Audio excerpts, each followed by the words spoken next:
One of the things that they always talk about is a vaccine passport. I want to make this absolutely clear. It's not a vaccine passport. It's a social credit score system.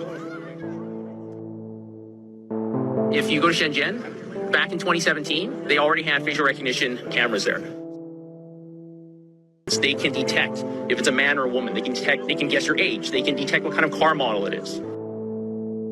This is 4 years ago, so this is not like some sort of conspiracy theory. It's not something that's going to happen 10 years into the future. This happened pre-corona in China. At the dawn of 2009, the Chinese government quietly set the stage for a sinister plot, one so secretive that not a single whisper escaped until 2014. From that moment, the wheels of this plan began turning, slowly but deliberately. Now you might be thinking, China is half a world away, what does this have to do with me? And honestly, I get it. But trust me when I say this, what started in China is coming for your doorstep sooner than you think. This is just the beginning.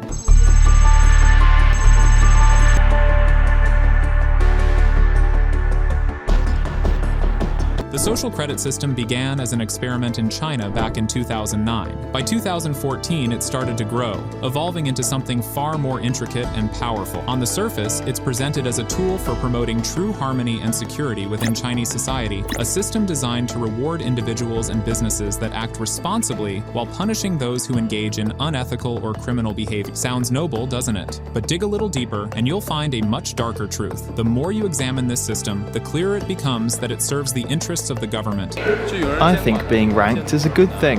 A society has to have rules. It forces us to be well behaved. It may seem scary, but it's just like that here. We're used to it, and anyway, we don't have a choice. Not the people. Now let me take you deeper into the mechanics of this system. Once you understand how it works, you'll see why it's far more chilling than it seems.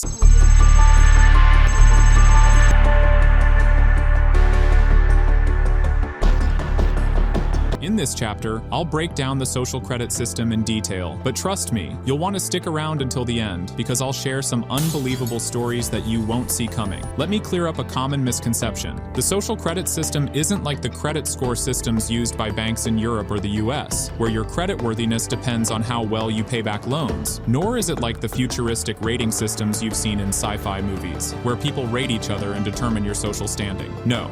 This system is entirely controlled by the government, and here's how it works. Every citizen starts with 1,000 social credit points. From there, your score either rises or falls based on everything you do. Your actions, your words, your search history, who you associate with, your complaints, your spending habits, and even seemingly harmless behaviors like the tone of your interactions. The monitoring happens in two ways. First, through China's staggering 626 million surveillance cameras as of 2022. That's 17.5 times the population of Saudi Arabia. These cameras are equipped with facial recognition technology, capable of identifying who you are, your age, your family members, and even tracking your car by its color and type. The second method, informants. Unlike the covert spies used by other governments, in China, informants are openly recognized as government workers with the authority to meddle in anything, no matter how private. Here's the chilling part. Speaking out against the government isn't just a loss of points, it's a one-way ticket to disappearing forever. Yes, you read that right. If you criticize the government, you'll vanish, no matter how high or low your score is. Now let's get into what affects your score. Spend beyond your credit card limit? Minus 10 points. Find lost money and return it to the government? Plus 10 points. Post negative comments about the government on social media? That's a loss of 50 points. And when I say negative comments, that includes even mild complaints criticizing the government directly guarantees your disappearance. Spread false information online? Minus 30 points. Snitch on someone breaking the rules? Plus 10 points. Refuse to cooperate with informants gathering evidence on you? Minus 20 points. Get a speeding ticket? Minus 10 points. Park in an unauthorized spot twice? Another 10-point penalty. And don't even think about hosting a private tutoring session to earn extra money. That's a 50-point deduction. What happens as your score drops? The consequences escalate. Scores are divided into tiers. Tier A, 960 to 1,000 points. You're held up as a model citizen and enjoy privileges like priority access to schools and hospitals. Tier B, 850 to 959 points. You're stuck here for 2 years, during which informants start visiting you to advise you on how to improve. Tier C, 600 to 849 points. You're locked in for 3 years with increased surveillance and regular visits from informants. Tier D, below 600 points. This is the bottom tier, and it's nothing short of a nightmare. Once you fall into Tier D, your life is stripped bare. Informants can visit you at any time, and the government can revoke take your rights without warning. You lose your job,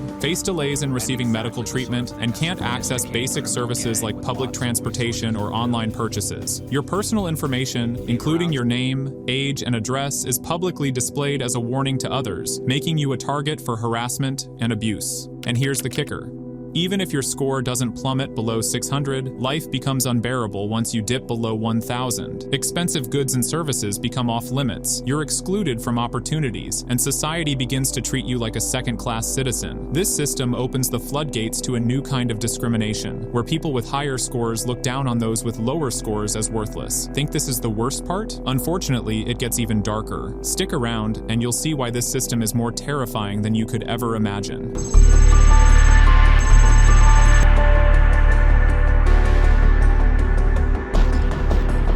Meet Joanne, a government informant. She earns just $50 a month to monitor 3,000 people in her community, carefully documenting every detail of their lives. In China, this kind of job is officially called data collector, but let's be honest, it's spying, plain and simple. Imagine a stranger being legally allowed to invade your personal life and report on you. Creepy, right? And when I say creepy, I mean downright disturbing. It's not just my opinion. Plenty of people share this frustration. Take this comment from user 911. Imagine selling out your neighbors for $50 a month. Now imagine you can't get a loan, enroll your kids in school, or buy basic things you need all because your neighbor ratted you out for pocket change. Another comment from user 2011 hits even harder. This isn't a joke. It's terrifying to think there are people living like this, and scarier to think it could happen to us someday. Then there's the heartbreaking story shared by user 17. It highlights just how devastating this system can be. One man's social credit score dropped below 1,000 points, pushing him into a lower tier of society.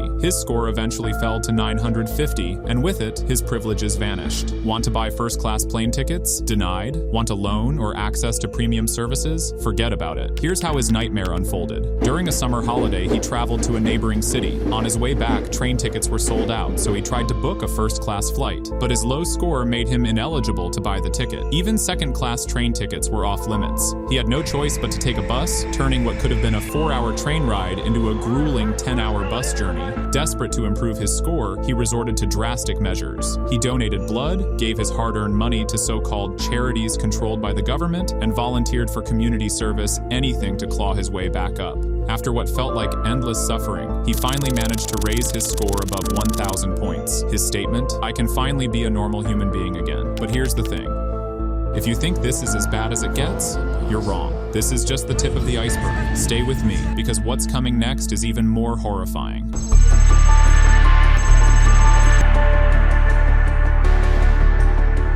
And if you don't already know, propaganda refers to the spread of information, often one-sided, designed to manipulate opinions and hide the flaws of an idea, person, or government. It's all about showcasing the good while burying the bad. In simpler terms, it's the art of deceiving people through carefully crafted lies. Now let's take a closer look.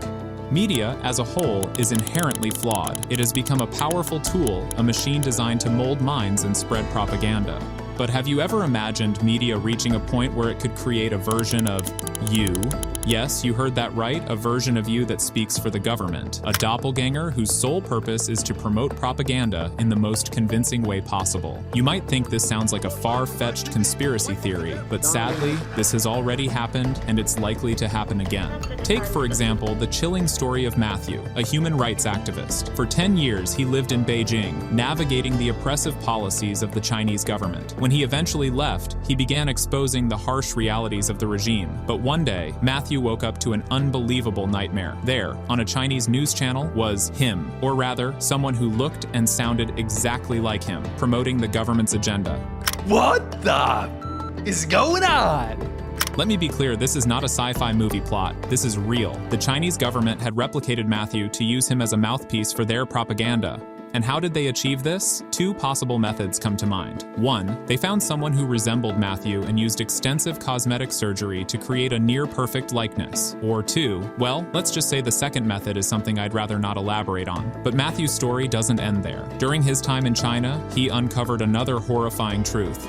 one that the world was never meant to see. In November 2022, peaceful protests erupted across China. These weren't violent riots or chaotic uprisings, no. They were silent demonstrations led by students who stood in the streets holding nothing but blank sheets of paper. Their demands were simple, basic human rights. Now, the official narrative painted by Chinese state media was this: the protesters were protected by the police, their demands were met, and everything ended peacefully. But was that the truth? Did these protesters really walk away unscathed after challenging the government? As Voltaire once said, it is dangerous to be right when the government is wrong.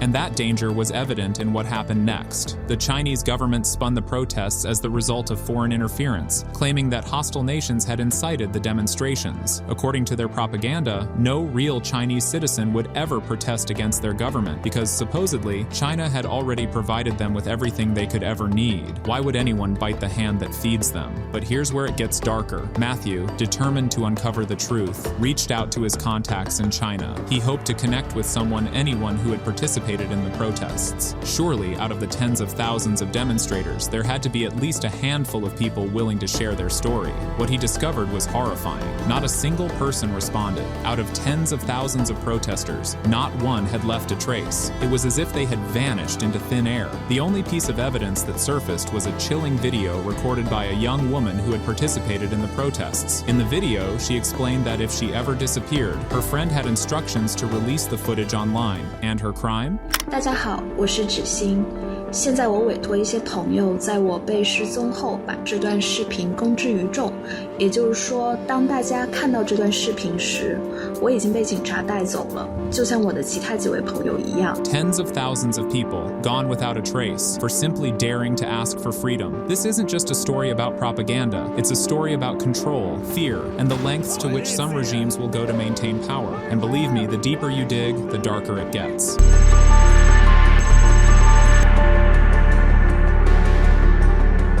Xinzi, that's the name of a Chinese law designed to suppress dissent, protests, and even people's emotions. A law aimed at controlling how people feel and express themselves. Since 2021, the Chinese government has completely stopped publishing youth unemployment reports. Why?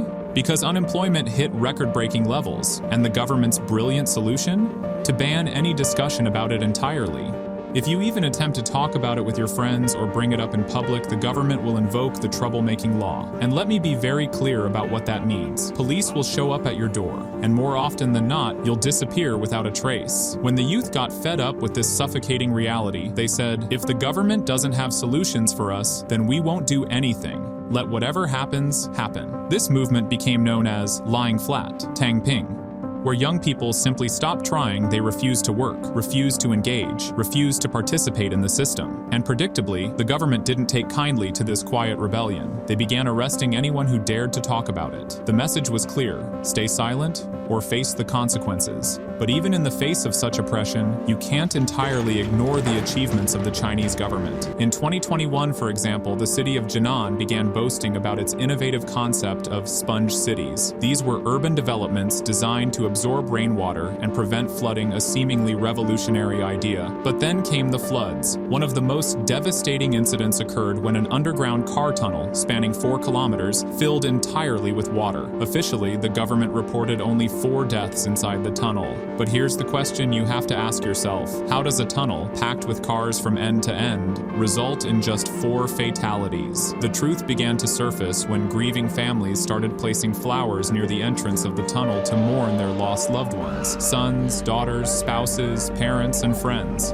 From the sheer number of flowers and the staggering volume of submerged cars, it became painfully clear that the death toll was far higher. Conservative estimates put the number of deaths in the tunnel alone at around 5,000. And that's not even counting the lives lost in the rest of the flood. Once again, the government didn't like what they saw, so they began removing the flowers. And when the number of flowers became too overwhelming, they erected barriers to block people from seeing or photographing them, making it nearly impossible to estimate the true scale of the tragedy. But the truth has a way of leaking out. Slowly, information started spreading despite the government's best efforts. And as the story unraveled, I discovered something even more disturbing, something that confirmed suspicions I'd been harboring all along.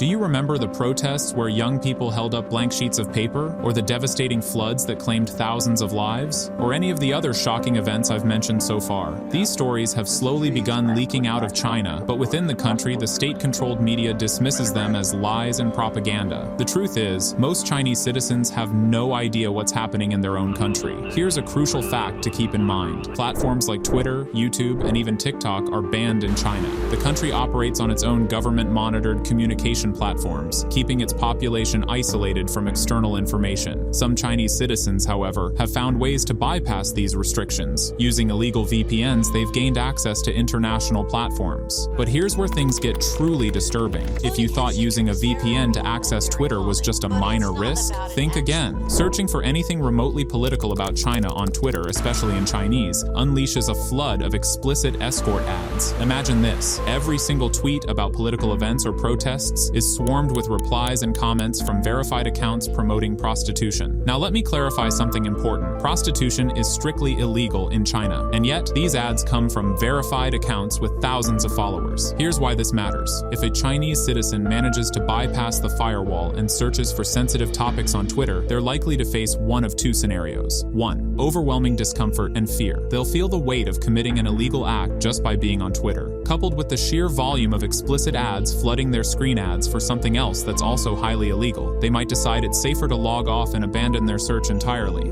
The bait and trap scheme.